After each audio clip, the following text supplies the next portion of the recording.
महाशिवरात्रि विशेष कथा। शिव और पार्वती का दिव्य मिलन। महाशिवरात्रि केवल एक पर्व नहीं, बल्कि आध्यात्मिकता और शक्ति का संगम है। यह वह रात्रि है जब आदि योगी भगवान शिव और माता पार्वती का विवाह संपन्न हुआ। ये कथा शिव और शक्ति के मिलन, भक्ति, तपस्या और आत्मज्ञान की अद्भुत यात्रा को दर्शाती है।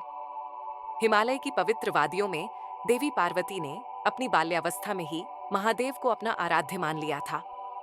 उनके हृदय में शिव के प्रति अगाध प्रेम था, परंतु शिव योगी थे, वैराग्य में लीन और संसार के बंधनों से परे।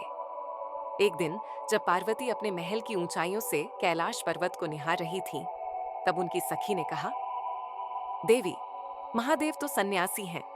वे विवाह और संसार के मोह से परे हैं। आप क्यों उनकी आराधना कर रही हैं? पार्वती ने दृढ़ स्वर में उत्तर दिया, महादेव केवल सन्यासी नहीं, वे सृष्टि के आधार हैं। उनका प्रेम भी उतना ही गूढ़ है जितना उनका वैराग्य।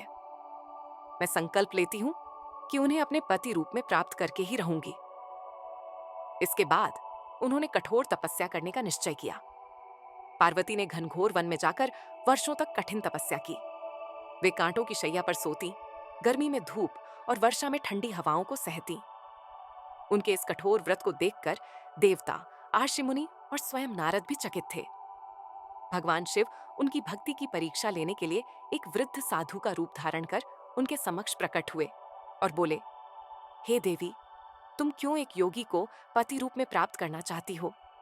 शिव तो श्मशान में रहने वाले, मृग चर्म धारण करने वाले और गले में नागों की माला पहनने वाले हैं। उनसे विवाह का क्या लाभ? पार्वती ने उत्तर दिया, महादेव की लीला अपरंपार है। वे योगी हैं, परंतु सबसे बड़े गृहस्थ भी वही हैं। वे संहारक हैं, परंतु पालनकर्ता भी वही हैं। वे श्मशान में रहते हैं क्योंकि वे मोह माया से परे हैं। उनके समान कोई नहीं। पार्वती की इस अटल भक्ति को देखकर शिव अपने वास्तविक रूप में प्रकट हुए और बोले, देवी, तुम्हारी तपस्या ने मुझे प्रसन्न कर दिया है। मैं तुम्हें पत्नी रूप में स्वीकार करता हूं।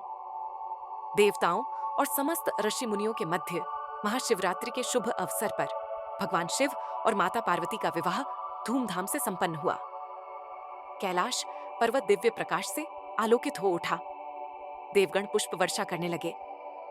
भगवान विष्णु ने भाई के रूप में कन्यादान किया और स्वयं ब्रह्मा ने विवाह की विधियां पूर्ण कराईं।